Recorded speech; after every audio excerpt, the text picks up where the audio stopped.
আছে নবীরা পর্যন্ত দেখা আক্কা বাক্কা খাবে, এরা কারা? উম্মত তো খাবে, খাবেই। ফেরেশতারা বলবে চিনো না বুঝি, ঠিক না?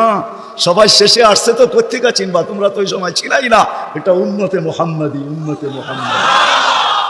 আজকে এই উম্মত নবী চিনে না, দাবি জানে না।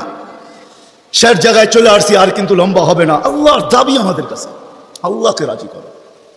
যদি এই ছোট জীবনটা সুখে থাকতে চাও, আল্লাহ পাওয়া ব্যতীত সুখ হবে না। রব্বে কাবার কসম, যদি আল্লাহ পাওয়া ব্যতীত সুখী হইতো, তাহলে দুনিয়ায় সবচেয়ে বেশি সেলিব্রিটিরা আত্মহত্যা কোনোদিন করতে না। সবকিছু পাওয়ার পরেও নিজের পিস্তল নিজের মাথায় লাগতো না। সবকিছু থাকা সত্ত্বেও নিজের টাকার কিনা রশি নিজের গলায় কোনোদিন লাগতো না। উন্নত বিশ্বে কোনোদিন আত্মহত্যার প্রবণতা এত বেশি হতো না। আমাকে বুঝাইতে হবে না, আমি চিনি জাপানে আত্মহত্যা কোন জায়গায় করে। আমি দুইবার যেয়ে দেখা আসছি, পাহাড়ও দেখছি, সমুদ্রও দেখছি। আমাকে বুঝাইতে হবে না, আমি চিনি আমেরিকাতে সেলিব্রিটি কয়জন আত্মহত্যা করছে, যাদের নাম মাটিতে পিতলের অক্ষর দিয়া খচিত করা আছে। আমি ওদেরকে চিনি লস এঞ্জেলিসে। আমি যদি না চিনতাম তাহলে আমাকে বুঝাইতে পারতেন। আমি চিনি ওদেরকে। সত্য এটাই, সুখ তো আল্লাহ পাইলে হবে। তাও এক কাপড় দুইজনের, একজনের এক কাপড় না, দুইজনের। নামাজ সালাম ফিরাইতে দেরি, উঠা দৌড়াইতে দেরি করে না। আল্লাহর রসুল ডাইকা দাঁড় করাইছেন, সালাম ফিরাইতে দেরি, দৌড়াইতে দেরি করো না। কারণটা কি? নামাজের পরে দোয়া আছে, তসবিহ আছে, তাহলিল আছে। আমি কথা বলি, তুমি শোনো না। চোখের পানি ছেড়া দিয়া বলতেছে, ইয়া রাসূলুল্লাহ, দুইজনের এক কাপড়। দেখেন দিলে লাগে কিনা। দুইজনের কয় কাপড়? এক কাপড় দুইজনের। আপনি সালাম ফিরান, আমি ছুটা চলে যাই আউয়াল ওয়াক্তে নামাজ পড়ানোর জন্য। খুলা দেই, নামাজ পড়ে ওই ঘরের সুখ দেখাইতেছি। সুখ, স্ত্রী স্বামীর গাল ধরা চিমটি কেটে বলতেছে আমি জান্নাতি। বলছে তুমি কি করে জান্নাতি? বলছে কেন? সবরের জীবন চলতেছে, সবরের বদলা জান্নাত। কোনদিন তোমার কাছে চাহিদা তো দূরের কথা, নিজের মনের কাছেও করি নাই। অভিযোগ তো তোমার কাছে দূরের কথা, অন্যের কাছে দূরের কথা, মনে মনেও কোনোদিন অভিযোগ করি নাই যে আরেকটা কাপড় আনে না কেন। সুখ এটার নাম। স্বামীর চেহারাটা একটু মলিন হয়ে গেছে, তো স্ত্রী আবার চিমটি কেটে বলতেছে চেহারা মলিন কেন? তুমি জান্নাতে চলে যাবে। আমি তুমি কি আমার মতো স্ত্রী পাইয়া শুকরিয়া আদায় করো না? তো হাসতেছে, বলতেছে পাগলি, একবার ডেলি 100 বার। তাইলে শুকুরের বদলাও জান্নাত। দুজনে জান্নাতে যায় ফুর্তি করবে। আজকে ইতিহাসের পাতায় খুঁজলে পাওয়া যায় ইব্রাহিম ইবনে আদহাম রহমতুল্লাহ আলাইহির জীবন অতি অল্প কথায় চেঞ্জ হয়েছে, পরিবর্তন হয়েছে। উনিও কিন্তু রাজা ছিলেন, বলখ নামী এলাকার বাদশাহ ছিলেন, যেটা এখন ইরাকের অন্তর্ভুক্ত। ঐতিহাসিক নাম যদিও বলখ, বর্তমানে ওই নামে তার নাম নাই বিদায়, চিনতে অনেক কষ্ট হয়। তো উনি অনেক কথায় ওনার জীবন চেঞ্জ হয় নাই, অল্প কথায় জীবন চেঞ্জ। রাত্রে ঘুমন্ত ছিলেন, ছাদের উপরে কারো চলার আওয়াজ ওনার ঘুম ভেঙে ফেলছেন। প্রহরীকে বলছেন এই গভীর রাত্রে আমার ছাদে কার পদচারণ, এত জোরে জোরে হাঁটে যে ঘুমই ভেঙে গেল। যা দেখে বাস্তবিকই কেউ হাঁটতেছে, ধরা নিয়ে আসছে, ডাইকা নিয়ে।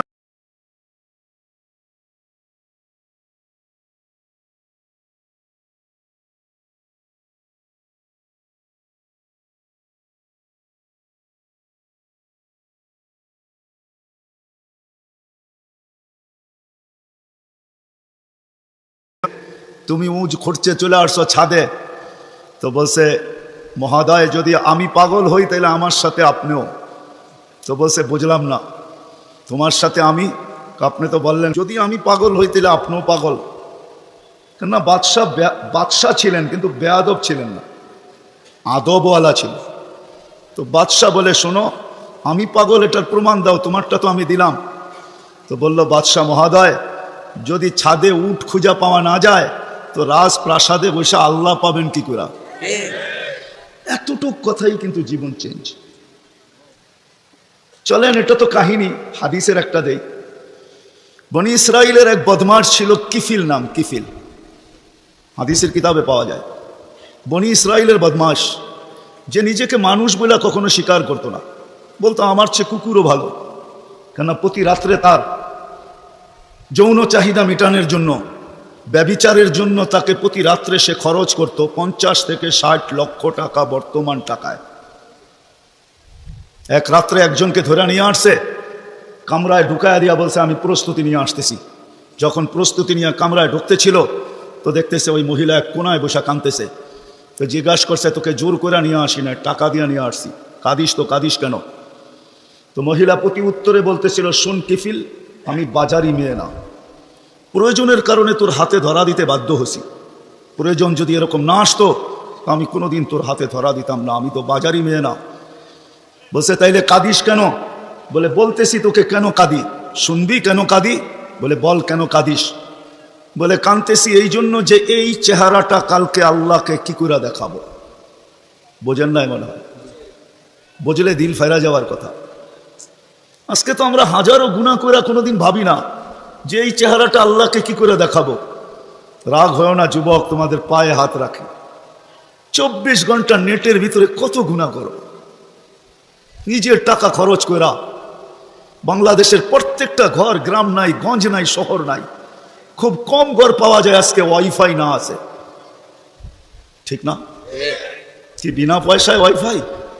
হ্যাঁ, আনলিমিটেড গুনাহ করার জন্য ওয়াইফাই, আনলিমিটেড ইন্টারনেট চালানোর জন্য না। যুবকরা বলে আনলিমিটেড দেখতে হয় তো কত টাকা দিয়ে নেট কিনবো। আনলিমিটেড গুনার জন্য ওয়াইফাই সবার ঘরে। এই মজমায় একজনও তো বলতে পারবে না এরকম তো আমরা কেউ নাই যে গুনাহ না করি। কি বলেন? হ্যাঁ, মুহাম্মদুর রাসূলুল্লাহর কারণে বেঁচে গেছি। কুরবান যাও মুহাম্মদুর রাসূলুল্লাহর উপরে। এই রসুল যদি আমাদের নবী না হইতেন তাহলে কোনোদিন মনে হয় এই হাদিস আমাদের কাছে আসতো না। আস্তুরু কাওয়ালাউ তাকশানি, আল্লাহ বলে উম্মতে মুহাম্মাদি তুই আমাকে ভয় করিস না, কখনো ভাবিসও না যে আমাকে চেহারাটা দেখাবি। তো দেখাবি কি কইরা? 24 ঘন্টা গুনাহ করিস আর আমি 24 ঘন্টা লুকোচুরি খেলতে থাকি, আমি 24 ঘন্টা লুকাইতে থাকি। তুই গুনায় অভ্যস্ত, আমি লুকাইতে অভ্যস্ত। তুই গুনাহ ভালোবাসিস, আমি লুকাইতে ভালোবাসি। তোর কাছে গুনাহ মজা লাগে, আমার কাছে লুকাইতে মজা লাগে। তোর স্বভাব গুনাহ করা, আমার স্বভাব লুকানো। মুহাম্মদুর রাসূলুল্লাহর উম্মত না হইলে মনে হয় এই ঘোষণা হতো না। কুরবান যাও মুহাম্মদুর রাসূলুল্লাহর উপরে। এই মজমায় তো একজনও নাই যে কোনো দিন 1 মিনিটের জন্য ভাবছি যে গুনাহ তো করি কিন্তু কালকে এই চেহারাটা আল্লাহকে কি করে দেখাবো। আমার কথা মনে হয় বোঝেন না। মহিলা কিফিলকে বলতেছিল কিফিল, আমি বাজারি মেয়ে না, বিপদ তোর হাতে আমাকে নিয়ে আসছে, কিন্তু কাঁদতেছি কেন জানিস? কালকে এই চেহারাটা আল্লাহকে কি করে দেখাবো। বলতে দেরি কিফিলের দিল ছিদ্র হতে দেরি হয় না, ভেদ করতে দেরি হয় না। টাকাগুলো হাতে উঠায় দিয়ে বলছে বোন তোর গায়ে আমি হাত দিব না, তওবা করলাম, কিন্তু তোর কাছে অনুরোধ তুই চোখের পানি দিয়ে আল্লাহকে একটু বইলা দে।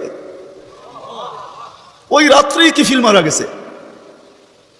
বাস্তবিক উঠায় দেখেন কিতাবে, সমাজের কেউ ছিল না এরকম যে কিফিলের মাটি তো দূরের কথা, লাঠি দিয়া গর্তে ধাক্কাইতে ধাক্কাইতে ফালাবে, সমাজের কেউ এরকম ছিল না। থুতু দেওয়ার জন্য কেউ প্রস্তুত ছিল না। কিন্তু সকালে তার দরজায় লেখা উঠছে কদ গফারাল্লাহু লিকিফলিন, আল্লাহ কিফিলকে মাফ করে দিয়েছে। কথা অল্প যদি হয় আর যদি শোনার হক আদায় হয়, রব্বে কাবার কসম দিল ভেদ করে চলে যাবে। আর যদি সারা রাত্র শুনি আর দিলে না গাঁথলাম, তাহলে সত্য এটাই হবে।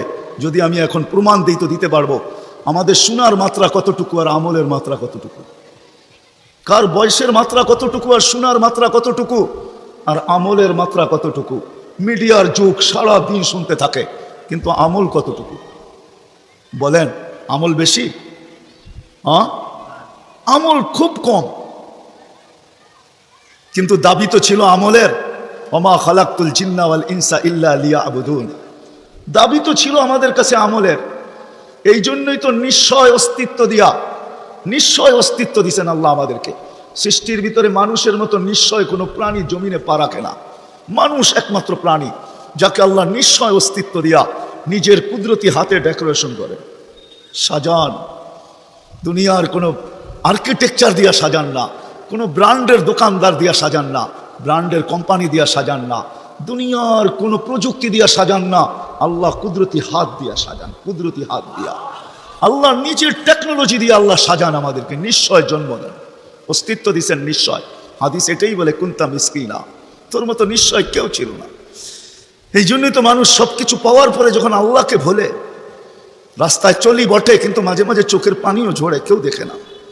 রক্ত ক্ষরণ হয় যখন আমার জাতিকে দেখি, যখন যুবককে দেখি, নারীকে দেখি, পুরুষকে দেখি, বৃদ্ধকে দেখি, তো ভিতরে রক্ত ক্ষরণ হয় যে হায় হায়, সত্য তো এটাই। সব কিছু পাওয়ার পরে যখন আল্লাহর থেকে দূরে সরে, তা আল্লাহ নিজেই বলে মান আরাদা আন্নি না দায়িতুহু মিন কারিব। তুই দূরে যাইতে পারিস বটে, কিন্তু আমি দূরে যাইতে পারি না, আমি তো তোর আরো কাছে আসি। মান আরাদা আন্নি না দায়িতুহু মিন কারিব, আমি কাছের থেকে আইসা ডাকি, তোকে স্মরণ করায় দিতে চাই, বিবেকের পর্দাকে খুলতে চাই। আজকে তো সবাই দুনিয়া নিয়ে আলোচনা করে, আমাদের আলোচনা দুনিয়া নিয়ে না। পুত্রকে দুনিয়া লিয়া লিহা, দুনিয়াওয়ালাদের উপরে ছেড়া দাও। আমাদের আলোচনা হলো আখেরাত নিয়া, জীবন নিয়া। তো আমি নিয়ে যাইতেছি আপনাদেরকে, নিশ্চয় অস্তিত্ব দিছেন, ডেকোরেশন আল্লাহ করছেন। ও যুবক, তোকে যৌবন দিয়ে কে সাজাইছে? অল্প কয়েকটা জিনিস চিন্তা করলেই তো বোঝা যায়। আল্লাহ বলছে আমা কুনতা সাবি, আমি নিয়ে যাইতেছি। বিমুখ যখন হয়, আল্লাহকে যখন ভুলে, সবকিছু পাওয়ার পরেই মানুষ আল্লাহকে ভুলে, আল্লাহ কাছের থেকে আইসা বলে আমা কুনতা মা আম্মাহিনা, তুই কি নিকৃষ্ট পানির ফোঁটা ছিলি না? ফামান জাআলাকা দামা, তোকে রক্তে কে রূপান্তরিত করলো? ওমান জাআলাকা মুদগা, তোকে রক্তপিণ্ডতে কে রূপান্তরিত করলো? ওমান জাআলাকা ইযামা, তোর কঙ্কালটা কে তৈরি করলো? ওমান কাসা আলাইহি লাহমা, এত সুন্দরভাবে নিখুঁতভাবে গোশতের আর চামড়ার আবরণ কে সাটায়া দিল, কে লাগায়া দিল? গোশতের আর চামড়ার আবরণ কে চড়ায়া দিল? আমা কুনতা সগীরা, মার পেটের থেকে যখন আসছিলি তো তুই কেমন ছোট ছিলি? আন্দাজায় মনে হয় বলা যাবে না, ট্যাপ দিয়া মাইপা বলতে হবে। আমা কুনতা দাঈফা, দুনিয়ার কোনো মেশিন আসে নাই, মার পেটের থেকে বাচ্চাটা আসলে কেমন দুর্বল থাকে। আসছে নাকি মেশিন? হ্যাঁ, কি হুজুরদের কাছেও নাই? আপনাদের কাছেও নাই? নাই? দুনিয়ার কোনো টেকনোলজি আলাদের কাছে নাই। আমা কুনতা জাহিলা ফামান আল্লামাক, তুই কি অজ্ঞ ছিলি না? আমা কুনতা মিসকিনা, তুই কি নিশ্চয় ছিলি না? হায় হায় রব্বে কাবার কসম, হায় দুনিয়া আলাদেরকে যদি দিয়া সাজাইতে হইতো বাকশক্তি, তাহলে না জানি কি দিতে হইতো, না জানি সিরিয়াল কত লম্বা হতো, না জানি দুনিয়া আলাদা কত কিছু বলতো, যদি বাকশক্তি দুনিয়ার আর্কিটেকচার দিয়া সাজাইতে হইতো। মার পেটের থেকে তো বাকশক্তি নিয়ে আসি নাই। এই জন্যই তো হাদিস বলে ফালা আলাকা সিন্নুন তাক্তা, দাঁত তোর ছিল না, কাটার তো প্রশ্ন ওঠে না। আল্লাহ আলাকা লিসানুন তান্তিক, জিব্বা ছিল কিন্তু বাকশক্তি তো ছিল না। ওয়ালা আলাকা উদুনুন তাসমা, কান তো ছিল, শ্রবণ শক্তির কার্যকারিতা তো ছিল না। ওয়ালা আলাকা আইনুন তান্দুর, চক্ষু তো ছিল, দৃষ্টিশক্তির কার্যকারিতা তো ছিল না। ওয়ালা আলাকা আকলুন তুমাইয়িজ, মগজ তো ছিল, ভালো মন্দ বুঝার মতো ক্ষমতা তো ছিল না। ওয়ালা আলাকা কলবুন তাতাফাক্কার, দিল তো ছিল, চিন্তা কি জিনিস জানার ক্ষমতা তো ছিল না। ওয়ালা আলাকা ইয়াদুন তাফতিশ, হাত তো ছিল কিন্তু ধরার ক্ষমতা তো ছিল না। কর্ম তো বহু দূরের কথা। ওয়ালা আলাকা রিজলুন তামশি, পাও তো ছিল কিন্তু চলার ক্ষমতা তো ছিল না। নিশ্চয় ছিলাম, কে সাজাইছে? আল্লাহ বলে তোকে আমি সাজাইছি, নিশ্চয় অস্তিত্ব দিছি। এই জন্যই কথা শুরু এইখানতে ছিল যে আল্লাহর দাবি আছে আমাদের পিছনে, অনার্থক দাবি নাই। শুধু সাজান নয়, 24 ঘন্টা সুরক্ষিত করেন, সুরক্ষিত লালিত পালিত করেন, লালন পালন করেন 24 ঘন্টায়। এই বিশাল মজমা শ্বাস নিতেছে আর ছাড়তেছে, ঠিক না? কোনটা নেন আর কোনটা ছাড়েন? ছাড়েন কোনটা? দূষিত, ঠিক না? বিষ, ঠিক না? নেন কোনটা? পিওর অক্সিজেন, ঠিক না? ওইটাও অক্সিজেন, যেটা ছাড়েন ওইটাও অক্সিজেন, কিন্তু যেটা ছাড়েন এটা দূষিত, যেটা নেন পিওর, ঠিক না? ছাড়ার নেওয়ার ভিতরে দূরত্ব কতটুকু? 1 ঘন্টা আগে ছাড়েন, পরে 1 ঘন্টা পরে নেন, ঠিক না? কতক্ষণ? ন্যানো সেকেন্ড, আধা সেকেন্ডেরও কম। যদি দুনিয়ার প্রযুক্তি দিয়ে এটাকে এখান থেকে আউট করতে হইতো আর পিউরটা এখানে আনতে হইতো, তাহলে এতক্ষণ মারামারিতে কয়েকজনের জানও যেত। মনে হয় বুঝাইতে পারতেছি না? কয়েকজনের জান চলে যেত, না জানি কত ডজনের যেত। বলতো প্রযুক্তির মাধ্যমে আমারটা সরাইছিস, তাড়াতাড়ি সাপ্লাই দেস না কেন, আমার দম আটকায় আসতেছে। আল্লাহ কুদরত দিয়া সরাইতেছে, কুদরত দিয়া পিউরটা দিতেছে। আইসা পড়ছি আমি শেষ জায়গায়, আর লম্বা করবো না। শেষ জায়গায় চলে আসছি। আল্লাহর দাবি আমাদের কাছে বেশি কিছু না, অল্প দাবি। আল্লাহকে রাজি করো, আল্লাহকে রাজি করা, এটাই দাবি। ব্যাস আল্লাহকে রাজি করো। যে আল্লাহকে রাজি করবে, যুবক যৌবনে থাইকা যদি করে, নারী নারীত্বের ভিতরে থাইকা করে, যদিও সারাদিন মাথার ঘাম পায়ে ফেলি একটা জিনিসের জন্য, সেটা হলো এই ছোট জীবনটায় সুখে থাকার জন্য, 60-70 বছর সুখে থাকার জন্য, ঠিক না? এটার জন্যই তো সারাদিন মাথার ঘাম পায়ে, ঠিক না? হ্যাঁ, সকাল উঠতে দেরি, সারা দুনিয়ার কি ব্যস্ত, গাজীপুর ব্যস্ত হতে দেরি হয় না, ঠিক না? সারা দিনটা দেখেন তো, রাতটা দেখেন না, যান যান যান। মাঝে মাঝে রাস্তায় গাজীপুর আর ঢাকা রোডে দাঁড়ায় থাকেন, তাইলে দেখবেন মানুষের মাথার ঘাম পায়ে কি করে পড়ে। ঘন্টার পর ঘন্টা দাঁড়ায় আছে, জায়গাটা জায়গায় দাঁড়ায় আছে, জ্যামে দাঁড়ায় আছে, রাত সারা রাত্র, শুধু এই দুনিয়ার জীবনটাকে সুখের বানানোর জন্য, ঠিক না? সত্য তো? আখেরাত বাদেই দিলাম আজকা, এই দুনিয়ার জীবনটা সুখের হওয়ার জন্য, সুখী হওয়ার জন্য, এই দুনিয়ার জীবনটা সুখী হোক 60-70 বছর, এটার জন্য মাথার ঘাম পায়ে ফেলতেছে। কেউ দেশ থেকে দেশান্তর হইতেছে, কেউ রাত দিনকে এক করে দিতেছে। হায় হায় হায় হায়, আফসোস তো এইখানেই, যেই মানুষটা জানে আমাকে আল্লাহ অস্তিত্ব দিছেন, আল্লাহ সাজাইছেন, আল্লাহ সুরক্ষিত করতেছেন, সুরক্ষিত 24 ঘন্টা সুরক্ষিত করেন আল্লাহ, মানেন? হ্যাঁ, এক শ্বাস নেওয়ার ক্ষমতা নাই আপনার। আনতুমুল ফুকারা, আল্লাহ বলে তুই মুখাপেক্ষী, এক শ্বাস নেওয়ার ক্ষমতা তোর নাই। আপনি ভাবছেন কন্ট্রোল রুম নাই? আমার হাতে শ্বাস নেওয়ার ছাড়া, যদি আপনার হাতে শ্বাস নেওয়ার ছাড়া হতো, তাহলে 2020-এ কেন বলতো আর মিডিয়ায় কেন আসতো যে আমার সমস্ত সম্পত্তি লেখা নাও, আমাকে একটু স্বাভাবিক শ্বাস নিতে দাও? নাই মিডিয়ায়, নাম বলবো না, মিডিয়ায় নাই। মিডিয়া উঠে দেখেন ভেন্টিলেটর কেন তৈরি হতো।